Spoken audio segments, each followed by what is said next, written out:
சேசு மரி சூசை துணை.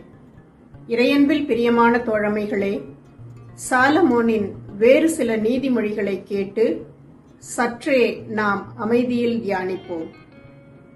நீதிமொழிகள் அதிகாரம் 22 இறைவசனம் 22.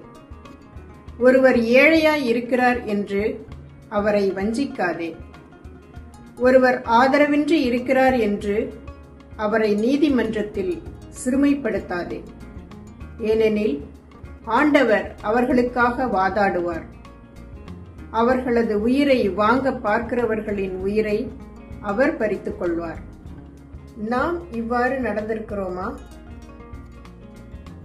ஆண்டவர் ஏழைகள், ஆதரவற்றோரின் சார்பில் நின்று வழக்காடுவதை உணர்ந்திருக்கிறோமா?